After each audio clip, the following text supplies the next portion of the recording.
أعوذ بالله من الشيطان الرجيم. بسم الله الرحمن الرحيم.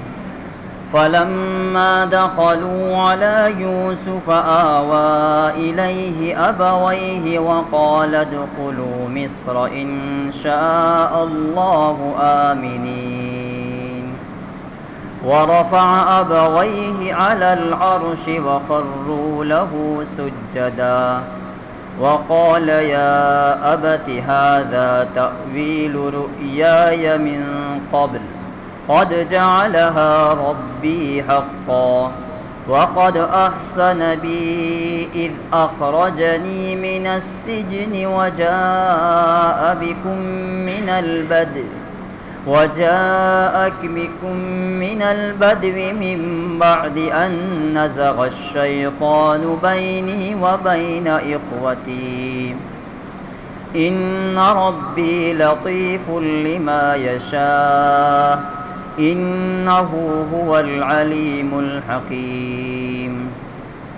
رب قد آتيتني من الملك وعلمتني من تأويل الأحاديث فاطر السماوات والأرض أنت ولي في الدنيا والآخرة توفني مسلما وألحقني بالصالحين. پھر جب یہ سب لوگ یوسف علیہ السلام کے پاس پہنچے تو انہوں نے اپنے والدین کو اپنے پاس جگہ دی اور سب سے کہا آپ سب مصر میں داخل ہو جائیے جہاں انشاءاللہ سب چین سے رہیں گے. اور انہوں نے اپنے والدین کو تخت پر بٹھایا اور وہ سب ان کے سامنے سجدے میں گر پڑے. اور یوسف علیہ السلام نے کہا ابا جان یہ میرے پرانے خواب کی تعبیر ہے جسے میرے پروردگار نے سچ کر دکھایا اور اس نے مجھ پر بڑا احسان فرمایا کہ مجھے قید خانے سے نکال دیا اور آپ لوگوں کو دیہات سے یہاں لے آیا. حالانکہ اس سے پہلے شیطان نے میرے اور میرے بھائیوں کے درمیان فساد ڈال دیا تھا.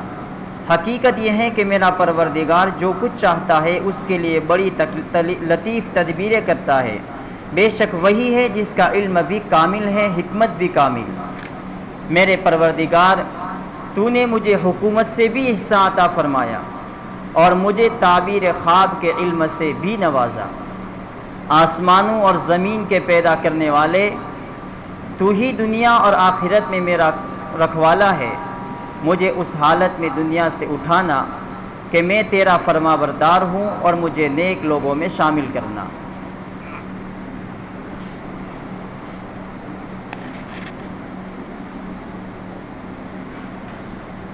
یوسف علیہ السلام نے کہا تھا کہ جاؤ اپنے ابا کو لے کر کے آؤ. تو جب یہاں سے مصر سے وہ روانہ ہوئے تو یوسف علیہ السلام نے 100 اونٹ اور ان اونٹوں کے اوپر سامان اور کپڑے بھیجے کہ جاؤ اور جا کر کے اپنے ابا کو لے کر کے آؤ. اور یہ کپڑے اس لیے بھیجے کہ جب میرے گھر کے لوگ اور میرے والدین ماں باپ جب میرے پاس پہنچے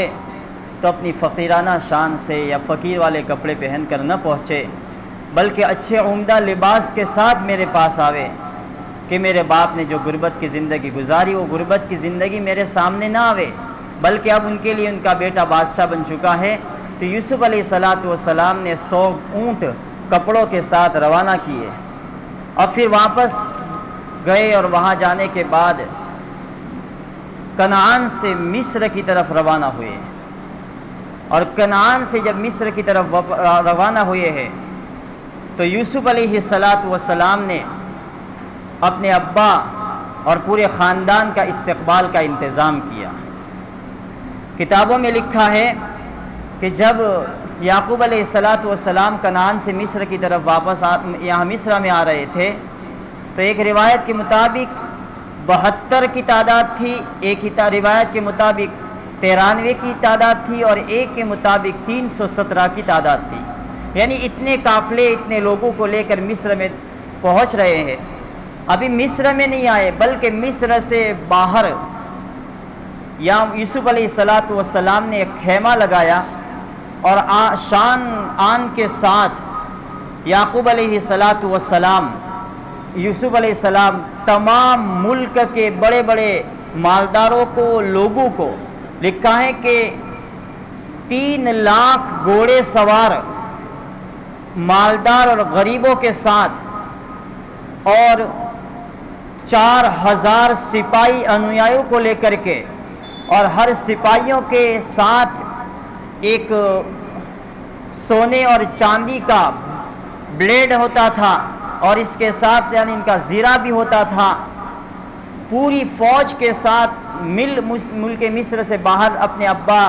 یعقوب علیہ السلام کی استقبال کے لیے نکلے۔ جب باہر پوری طریقے سے شان آن کے ساتھ یوسف علیہ السلام نکلے ہیں تو سامنے اپنے ابا جان کا قافلہ آ رہا تھا۔ جب اپنا ابا جان کا قافلہ آ رہا تھا تو یعقوب علیہ السلام اپنے بڑے بیٹے یہودے کے سہارے سے آ رہے تھے۔ تو یعقوب علیہ السلام نے پوچھا کہ کیا یہ فرعون کا جاہو جہم آ رہا ہے، فرعون کا لشکر آ رہا ہے؟ تو بیٹے یہودا نے بتایا کہ ابا جان یہ آپ کا بیٹا یوسف ہے، یہ یوسف بادشاہ بن چکے ہیں، یہ ان کا شاہ و جہم ہے۔ تو یعقوب علیہ السلام کی آنکھ میں آنسو آ گئے۔ پھر جب یعقوب علیہ السلام نے پوچھا کہ مجھے بتاؤ ان میں اندر میرا بیٹا کون ہے، تو فرمایا کہ آپ کے ان پورے مجمع میں آپ کا بیٹا وہ ہے جس کے سر کے اوپر سائبان کیا گیا ہے دھوپ اور گرمی کی بچاؤ کے لیے، اور اس کے سر کے اوپر تاج ہے، وہ آپ کا بیٹا یوسف ہے۔ یوسف علیہ السلام اور یعقوب علیہ السلام قریب میں آ گئے۔ تو جب قریب میں آئے تو یوسف علیہ السلام گھوڑے سے نیچے اترے، اور گھوڑے سے نیچے اتر کر کے اپنے باپ کی گردن سے اپنے باپ کو لپٹ گئے، اور دونوں باپ بیٹے 40 سال یا 80 سال کی جدائی کے بعد ملاقات ہوئی تو یوسف علیہ السلام اپنے ابا کو گلے لگ کے خوب روئے۔ یہاں تک کہ کتابوں میں لکھا ہے کہ جتنا وہ مجمع آیا تھا وہ مجمع کے اوپر بھی رقت اور رونے کی ایک کیفیت طاری ہو گئی، اور مفسرین نے یہاں تک لکھا ہے کہ آسمان سے فرشتے یعقوب علیہ السلام اور یوسف کے رونے پر روئے، اور ان کا اس خوشی میں شامل ہوئے کہ ایک باپ اپنے بیٹے سے 80 اور 40 سال کے بعد ملاقات کر رہا ہے، اور یوسف علیہ السلام اپنے باپ کے استقبال میں اتنا سارا انتظام کیا ہے، تو فرشتے آسمان سے اس انتظام کو اور اس خوشی اور استقبال کو دیکھنے کے لیے زمین کے اوپر اترائے۔ پھر ملاقات کے بعد یعقوب علیہ السلام نے پوچھ لیا بیٹوں سے، بتاؤ میرا بیٹا کس حال پر ہے؟ تو پوچھا کہ میرا بیٹا دین کے اوپر ہے، اسلام کے اوپر ہے۔ تو یوسف علیہ السلام نے کہا ابا جان میری اتنی جدائی اور اتنے غم کے اندر آپ اتنے روئے کہ آپ نے اپنی آنکھیں بنائی ہو گئی، کیا آپ کو اتنا امید اور توقع نہیں تھی کہ اگر دنیا میں نہیں لیکن آخرت میں آپ کی ہم دونوں کی ملاقات ہو جاتی؟ تو یعقوب علیہ السلام نے فرمایا کہ بیٹے آخرت میں ملاقات تو شرط ہے، لیکن اس سے پہلے مجھے اس بات کا خوف اور ڈر تھا کہ آپ بچپن میں مجھ سے جدا ہوئے ہیں، دینی اور اسلامی تربیت میری تمہارے ہاتھوں سے نہیں ہوئی ہے، تو مجھے اس بات کا خوف اور ڈر رہتا تھا کہ کہیں میرا بیٹا یوسف اسلام سے اور دین سے دور نہ ہو جائے۔ مجھے تمہارے مذہب اور اسلام کی اتنی فکر تھی کہ میں نے اس دین کی سلامتی اور آپ کے مذہب پر باقی رہنے کے غم میں ہمیشہ رویا کہ جس رونے اور غم کی وجہ سے میری آنکھیں چلی گئی۔ یوسف علیہ السلام نے فرمایا کہ ابا جان جب آپ آ چکے ہیں تو اب چلو انشاءاللہ داخل ہو جاوے اللہ کی چاہت پر، اللہ کی مشیت پر، کہ وقال ادخلوا مصر انشاءاللہ آمنین، اور اللہ تعالیٰ نے ہمارے لیے اس مصر کو امن کا بنا دیا، شانتی اور سکون کا بنا دیا،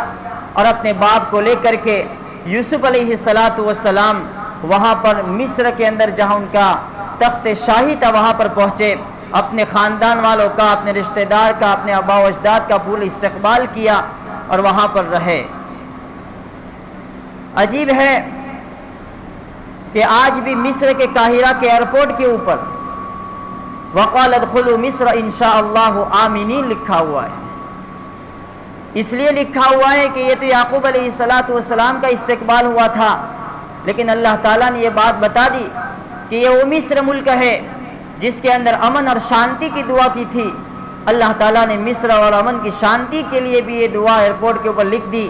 کہ آنے والے مسافروں، جب تم اس ملک کی زیارت کے لیے آ رہے ہو، اس کی چیزوں کو دیکھنے کے لیے آ رہے ہو، تو تم جب تک یہاں پہ رہو گے امن اور سلامتی کے ساتھ رہو گے، تمہیں کوئی تکلیف نہیں پہنچائے گی۔ اس لیے جب بھی کوئی مظاہرہ کے ایئرپورٹ پر اترتا ہے تو گائیڈ باڈی گارڈ جو ہوتے ہیں، ان کو نگران ہوتے ہیں، وہ کہتے ہیں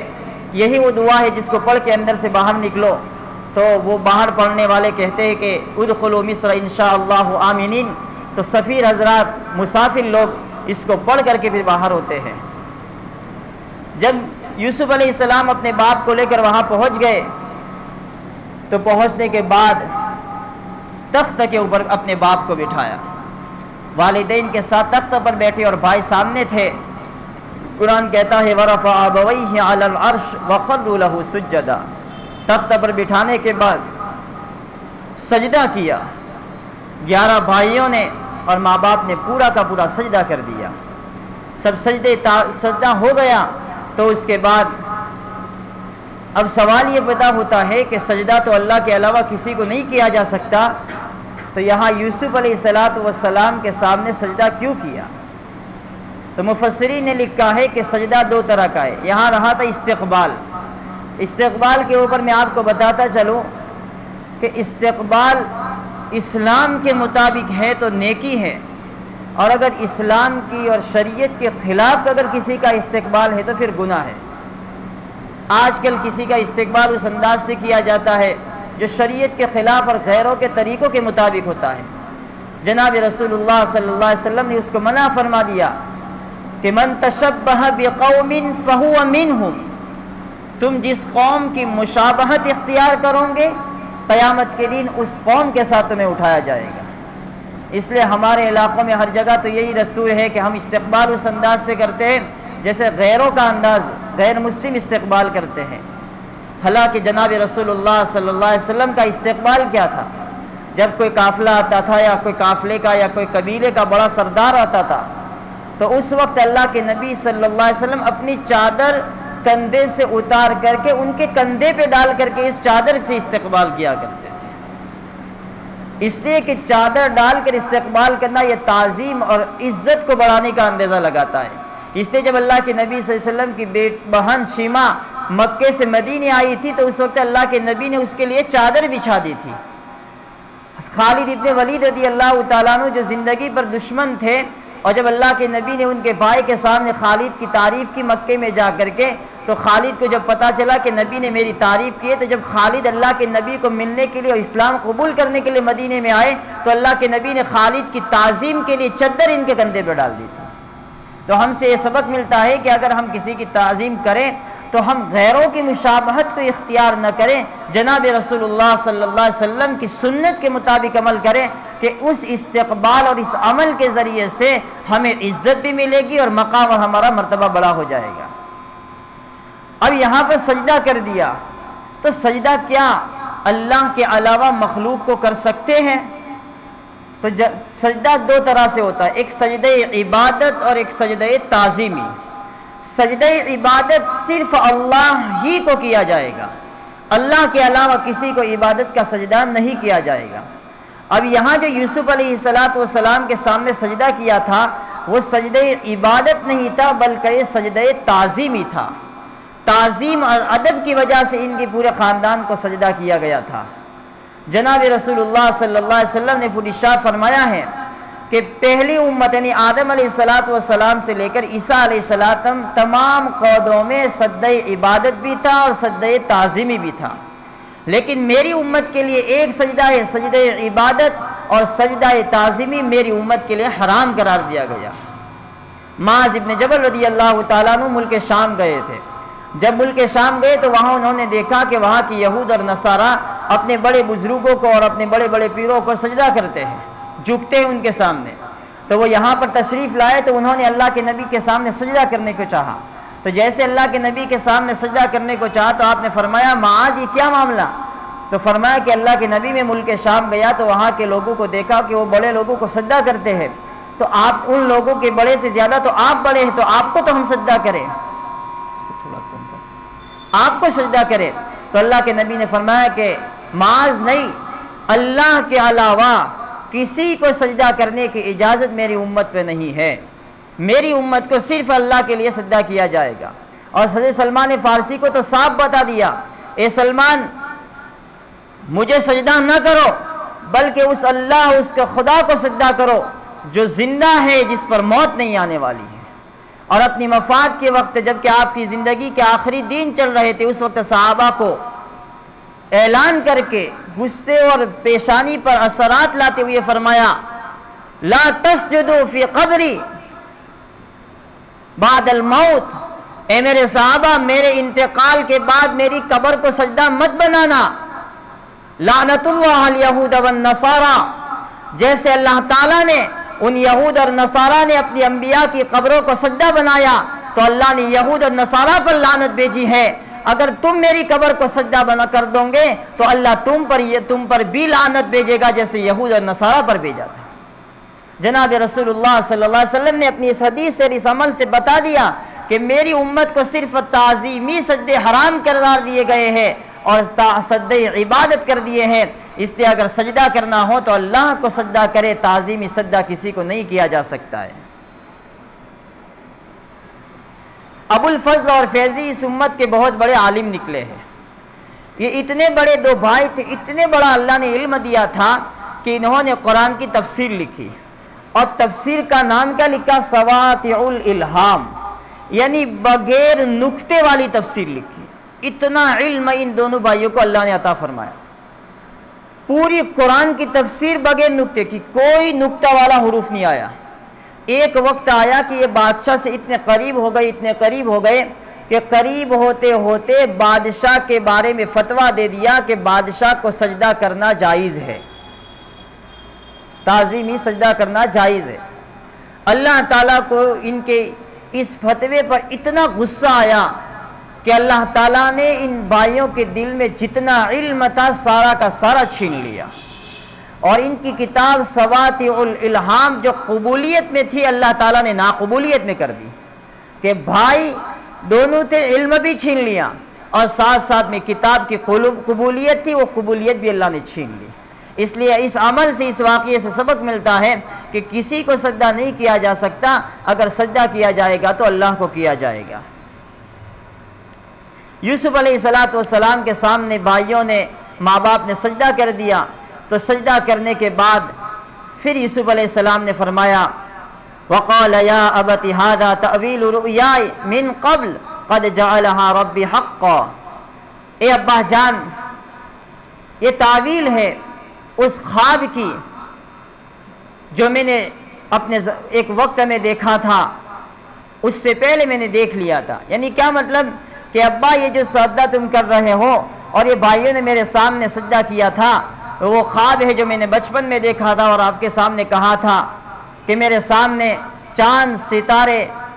چاند سورج اور 11 ستارے میرے سامنے سجدہ کر رہے ہیں، تو یہ 11 22 ستارے ہیں اور ماں باپ یہ چاند اور سورج ہے، کل ملا کے 13، تو تم نے میرے سامنے جو سجدہ کیا ہے وہ خواب کی تعبیر اللہ تعالیٰ نے آج پوری کر دی۔ اس لیے مفسرین نے لکھا ہے کہ خواب کے دیکھتے بعد تعبیر فوری طور پہ پوری نہیں ہوگی، بلکہ جیسے یوسف علیہ السلام نے خواب بچپن میں دیکھا تو 40 یا بعض روایت میں 80 سال کے بعد ان کی تعبیر سامنے آئی، تو ہمارے اگر خواب دیکھے تو خواب کی تعبیر فوری طور پہ نہیں مل سکتی، بلکہ اللہ تعالیٰ کی مرضی اور مشیت کے مطابق زندگی میں بعض مرتبہ آخری ایام اور موت کے وقت ملا کرتی ہیں، جس کا فائدہ اللہ تعالیٰ اولاد کو عطا فرماتے ہیں۔ جب سجدہ ہو گیا اور سجدہ کرنے کے بعد یہ بھی بتا دیا کہ یہ دیکھ لیجئے کہ میں نے اللہ تعالیٰ کی طرف سے سجدہ کر دیا اور سجدہ ہو گیا تعظیمی، تو اس کے بعد یوسف علیہ السلام نے اپنے باپ کو اس انداز سے فرمایا وَقَدْ أَحْسَنَ بِي إِذْ أَخْرَجَنِي مِنَ السِّجْنِ، اور اس نے مجھ پر بڑا احسان فرمایا کہ مجھے قید خانے سے نکال دیا۔ یوسف علیہ السلام نے یہاں پر یوں نہیں کہا کہ میں قید خانے میں گیا تھا، بلکہ اللہ تعالیٰ کا اس بات کا شکر ادا کیا کہ مجھے اللہ تعالیٰ نے قید کی صعوبتیں اور مشکلوں سے نکال دیا، یعنی قید سے رہا فرما دیا۔ ابا جان جیسے مجھے اللہ تعالیٰ نے قید سے نکال دیا، قید سے رہائی عطا فرمائی، اسی طریقے سے آپ کو وہاں دیہات کنعان اور شہر اور گاؤں سے نکال کر آپ کو ملک مصر کے اندر داخل کر دیا۔ جیسے اللہ تعالیٰ کا نعمت مجھے یہ ملی کہ مجھے قید خانے سے نکالا، تو ویسے ہی آپ کو شہر اور گاؤں سے نکال کر کے آپ کو ملک مصر میں داخل کر دیا۔ یوسف علیہ السلام نے پھر یوں فرمایا کہ ابا جان نزغ الشیطان بینی و بین اخوتی، شیطان نے میرے اور میرے بھائیوں کے درمیان فساد ڈال دیا تھا۔ یعنی یوسف علیہ السلام اللہ اپنے ابا سے کہہ رہے ہیں کہ ابا جان بھائیوں نے جو میرے ساتھ معاملہ کیا تھا ظلم و ستم کا، وہ بھائیوں نے نہیں کیا تھا بلکہ شیطان نے کیا تھا، اور شیطان نے بھائیوں کے دل میں فساد ڈال دیا تھا۔ یعنی یوسف علیہ السلام نے اپنا اعلیٰ ظرفی کا برتن صبر کا بتایا کہ اپنا بلند اخلاق یہ تھے کہ انہوں نے اس گناہ کو اپنے بھائیوں کی طرف مائل نہ کیا بلکہ پورے گناہ اور ظلم و ستم کا ملبہ شیطان کے سر پہ ڈال دیا کہ ابا جان بھائی تو بے قصور تھے، ان کو جو کچھ کروایا وہ شیطان نے کروایا تھا۔ انت ولی فی الدنیا والآخرہ، تو ہی ہے دنیا اور آخرت میں میرا مولا۔ جب یوسف علیہ السلام نے ان دو باتوں کا تذکرہ کر دیا تو پھر یہ فرمایا کہ بے شک اللہ تعالیٰ لطیف ہے، جو جیسے چاہتا ہے جس طریقے سے چاہتا ہے اپنی تدبیر کرتا ہے، اور وہ علم والا ہے، سب سے زیادہ کامل ہے اور حکمت والا ہے۔ رب قد آتیتنی من الملک وعلمتنی من تعویل الاحادیث، پھر اللہ تعالیٰ کا شکر ادا کیا۔ میں اس سے پہلے یہ بتاتا چلوں کہ یعقوب علیہ السلام اپنے ملک مصر میں کتنے سال رہے۔ لکھا ہے کہ 17 سال رہے، 17 سال یا 24 سال رہے۔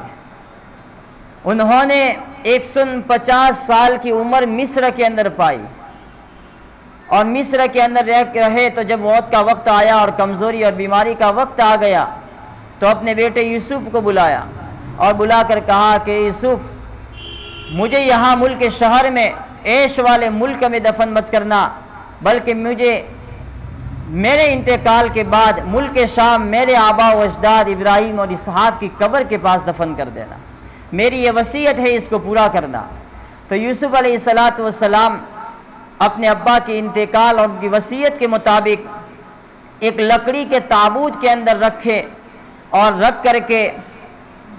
پورے لوگوں کو ساتھ لے کر کے ملک شام گئے، اور ملک شام اپنے باپ اسحاق یعنی یوسف علیہ السلام کے دادا کی قبر کے پاس اپنے باپ یعقوب کو دفن کر دیا، اور یہاں دفن کر دیا، اور یہاں پر اسحاق علیہ السلام اور یعقوب علیہ السلام کے پاس قبر ان کی رہی۔ اور یوسف علیہ السلام نے بھی مسلسل اپنی زندگی کے ایام گزارنے شروع کر دیے، اور گزارنے کے بعد پھر اللہ تعالیٰ کی ان نعمتوں کے ملنے کے بعد شکر کیا۔ یوں نہیں کیا کہ دیکھیے اللہ نے مجھ پر کیا کر دیا، بلکہ ان نعمتیں کے ملنے کے بعد شکر ادا کرتے ہوئے کہا کہ اللہ تیرا احسان اور تیرا کرم ہے، تو نے جیسے میرے ساتھ دنیا کی نعمتیں عطا فرمائی ہے ویسے مجھے آخرت کی نعمتوں سے مالا مال فرما۔ اب انسان کو دنیا کی نعمتیں مل جاوے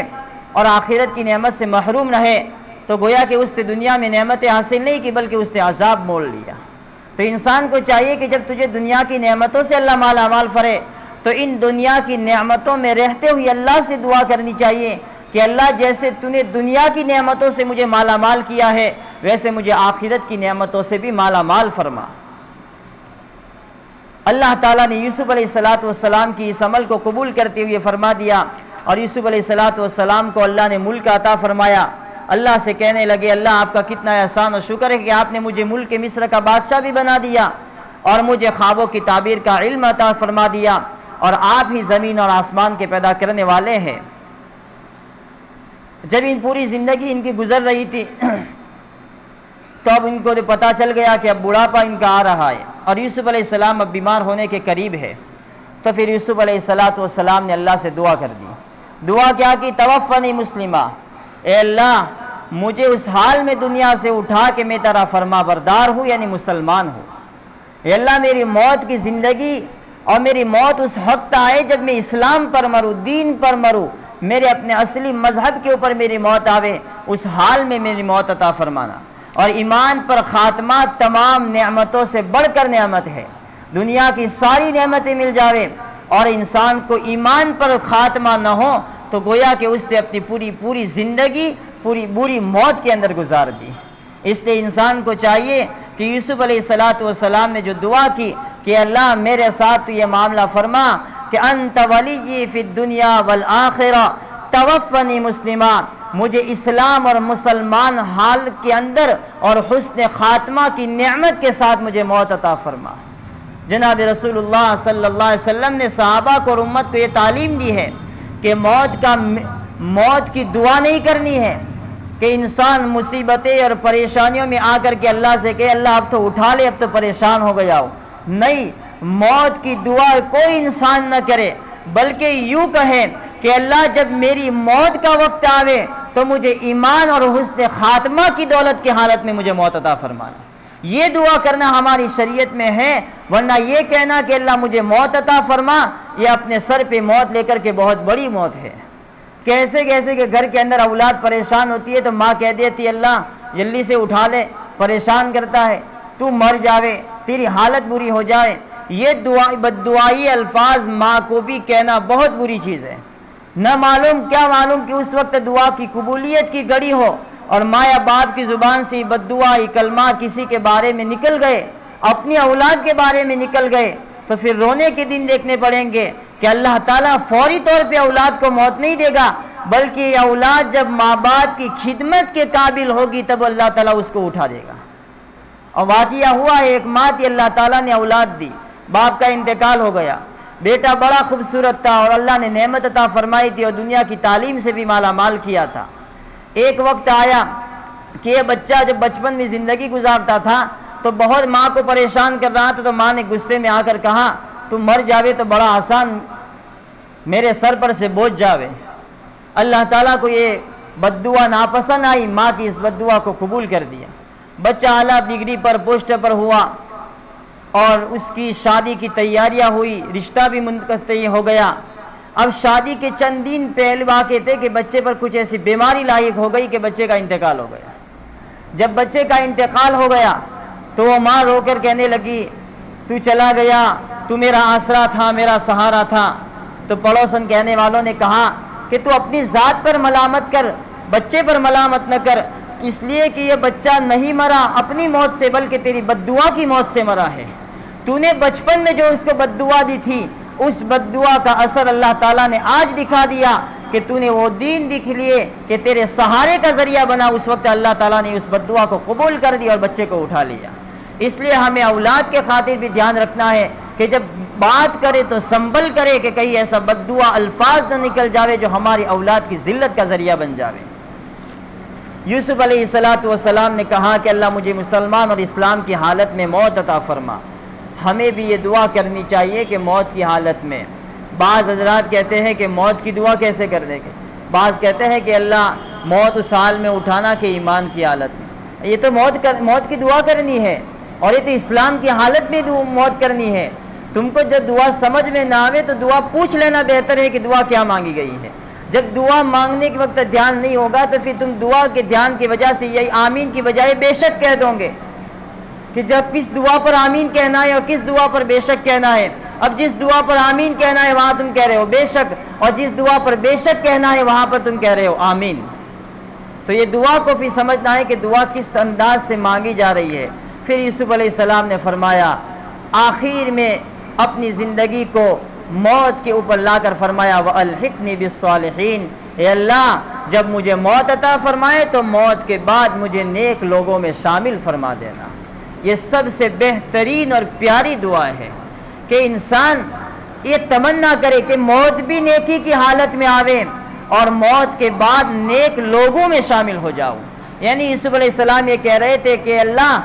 مجھے اپنے آبا و اجداد ابراہیم، اسحاق اور یعقوب جو نبی تھے مجھے ان کے ساتھ شامل فرما دے، وہ نیک تھے۔ تو اللہ کے نبی صلی اللہ علیہ وسلم نے دعا منگوائی ہے اور یہ فرمایا کہ جو یوسف نے دعا مانگی تھی جو اس دعا کو روزانہ پڑھے گا تو انشاءاللہ اس کی موت بھی آئے گی اسلام کی حالت میں، اور جب دنیا سے موت مرنے کے بعد جائے گا تو اس کے نیک لوگوں کے زمرے میں شامل کیا جائے گا۔ بعض اللہ والے تھے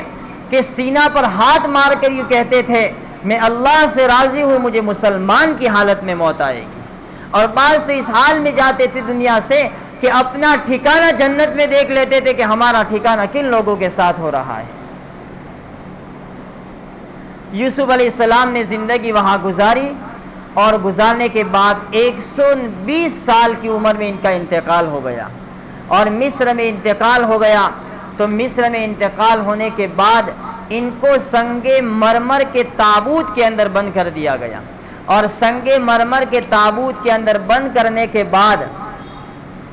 جہاں نیل دریا بہتا تھا مصر میں، اس نیل دریا کے داہنی طرف کے کنارے کے اوپر ان کے تابوت کو دفن کر دیا۔ تو داہنی طرف کا جو علاقہ تھا وہ تو سارا کا پلا سبز ہو گیا، اور بائیں طرف الٹے ہاتھ والا جو علاقہ تھا وہ سارا کا سارا خشک ہو گیا۔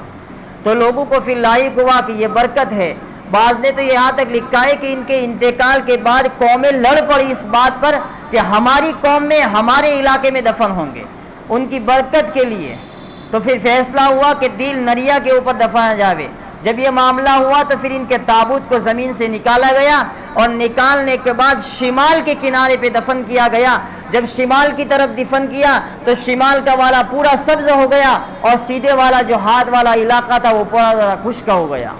پھر لوگوں کو یہ لاحق ہوا تو انہوں نے فرمایا کہ آخر میں فیصلہ یہ کیا جاوے کہ ان کو بیچ میں دفن کر دیا جائے۔ جب بیچ میں دفن کیا جائے گا تو دریائے نیل کے پانی دونوں سے ٹکرا کر کے جائے گا، تو دونوں علاقے اور دونوں لوگوں کی طرف کے علاقوں کو ان کے لیے سبزہ ہوگا اور سہانی اور خوشی ہوگی۔ جب یہ تو دفن کر دیے گئے، دفن کرنے کے بعد موسیٰ علیہ السلام کے زمانے میں، یعنی 400 سال کے بعد، جب موسیٰ علیہ السلام اپنی قوم بنی اسرائیل کو فرعون کے نرغے سے بچا کر کے اللہ کے حکم کے مطابق مصر سے نکل کر ملک شام جا رہے تھے، اس وقت اللہ تعالیٰ نے ان کو حکم فرمایا کہ اے موسیٰ، جب تم مصر میں پورے لوگوں کو لے کے جا رہے ہو تو پھر اب آپ یہ کام کرو کہ یوسف علیہ السلام کا جو تابوت ہے ان کو بھی لے جانا، اور ان کو اٹھا کر ان کے آباء و اجداد کی قبر کے پاس دفن کر دینا۔ لیکن موسیٰ علیہ السلام کو تو علم تھا نہیں کہ ان کی قبر کہاں ہے، تابوت کا، اس لیے کہ 400 سال کا بیچ میں گیپ اور فاصلہ آ چکا ہے۔ تو ایک بڑھیا کو پتا، ایک بڑھیا تھی وہاں اس زمانے میں رہنے والی، اس بڑھیا کو پتا چلا کہ موسیٰ علیہ السلام تحقیق کر رہے ہیں۔ تو جب اس کو موسیٰ علیہ السلام کو پتا چلا کہ وہ بڑھیا کو پتا ہے تو بڑھیا کے پاس گئے۔ جب اس بڑھیا کے پاس پہنچے تو کہا کہ تجھے معلوم ہے کہ یوسف علیہ السلام کی قبر کہاں ہے؟ تو کہا کہ ہاں مجھے قبر ہے، مجھے معلوم ہے۔ تو فرمایا کہ مجھے بتا۔ تو اس نے کہا کہ میں اس وقت تک نہیں بتاؤں گا جب آپ مجھ سے اس بات کا وعدہ کر دو کہ جنت میں میرا ساتھ ہوگا آپ کا۔ یعنی بڑھیا بھی کہنے لگی کہ آج آئے ہیں تو پورا کامج نپٹا دوں کہ قیامت کے دن موسیٰ علیہ السلام کا ساتھ ہو جاؤ۔ تو بڑھیا کہنے لگی پہلے وعدہ کرو۔ تو موسیٰ علیہ السلام نے کہا کہ چل وعدہ کرتا ہوں کہ قیامت کے دن ہمارے زمرے میں نیکوں کے شامل ہو جائے گی۔ تو پھر یہ بات کہنے کے بعد وہ بڑھیا ساتھ لے کر کے گئی، اور لے جانے کے بعد کہا کہ دریائے نیل کے ٹاپو کے اوپر یوسف علیہ السلام کی قبر تابوت کے اندر رکھی ہوئی ہے۔ جب یوسف علیہ السلام کی تابوت کی جگہ مل گئی تو پھر قبر کو کھدوایا گیا، اور قبر کھدوانے کے بعد ہو بہو جیسی دفن کی تھی سنگ مرمر کے تابوت کے اندر 400 سال کے بعد ہو بہو یوسف علیہ السلام کی قبر تابوت کی شکل کے اندر مل گئی، اور یوسف علیہ السلام نے ان کو نکالا، اور نکالنے کے بعد اپنے آباء و اجداد یعنی اپنے باپ یعقوب علیہ السلام، ابراہیم اور اسحاق کے قبر کے پاس ان کو دفن کر دیا، اور اللہ تعالیٰ نے وہاں سے اٹھا کر کے وہاں پہنچا دیا اپنے آباء و اجداد، جو انہوں نے کہا تھا وَأَلْحِقْنِي بِالصَّالِحِينَ، مجھے اپنے آباء و اجداد کے ساتھ ملا دیا۔ یعنی جب قیام دنیا میں تھے تو الگ تھے، اور اللہ تعالیٰ نے موسیٰ علیہ السلام کے ساتھ قبر کے ساتھ پہنچایا تو آباء و اجداد کے ساتھ، اور جب دنیا سے اٹھیں گے قیامت کے دن اس وقت بھی اپنے آباء و اجداد کے ساتھ اٹھیں گے۔ یوسف علیہ السلام نے جو دعا کی وَأَلْحِقْنِي بِالصَّالِحِينَ، اللہ تعالیٰ نے ان کے لیے پوری فرما دی۔ آج ہماری تفسیر پوری تو ہو رہی ہے، لیکن پوری ہونے سے پہلے ہم سمجھ لیں کہ یوسف علیہ السلام پر کیا دور گزرا، اور کس دور سے ہوتے ہوئے ملک بادشاہت پر گزرے، اور ملک بادشاہ پر آنے کے بعد اللہ کا شکر ادا کیا اور اپنے ماں باپ کا، اپنے بھائیوں کا احسان کے ساتھ ان کو کوئی احسان جتلاتے ہوئے، بھائیوں کو کوئی تانے دیتے ہوئے بالکل اخلاق کے ساتھ یہاں زندگی گزاری، اور زندگی گزار کر کے اسلام اور نبوت کے ساتھ زندگی گزاری۔ اس لیے ہمارے علماء فرماتے ہیں کہ یوسف علیہ السلام کو اللہ نے 2 نعمتیں عطا فرمائی کہ دنیا کی سب سے بہترین دولت ہر چاہتا ہے کہ میں بادشاہ بن جاؤں، تو اللہ تعالیٰ ان کو بادشاہ بھی عطا فرمائی، اور بادشاہت بھی عطا فرمانے کے بعد دوسری سب سے بڑی نعمت نبوت کا ملنا، تو اللہ تعالیٰ نے نبوت بھی عطا فرمائی کہ بادشاہ بھی بنے، نبی بھی بن گئے، اور یہ تمنا ان کی پوری کر دی۔ اللہ تعالیٰ ہمیں سورہ یوسف سے اور جو فوائد بیان کی اس پر عمل کرنے کی توفیق عطا فرمائے۔ چند آیات باقی انشاءاللہ 2 دن میں پوری ہوگی۔ اللہ ہمیں بھی قیامت کے دن یوسف علیہ السلام اور ان کے آباء و اجداد اور انبیاء اور صلحاء کے ساتھ میدان محشر میں جمع فرمائے، ہماری کوتاہیوں کو معاف فرمائے، غلطی کوتاہیوں کو درگزر فرما کر اس کو قبولیت کے تام پر پہنچائے، اور آخرت میں ہمیں نجات کا ذریعہ بنا۔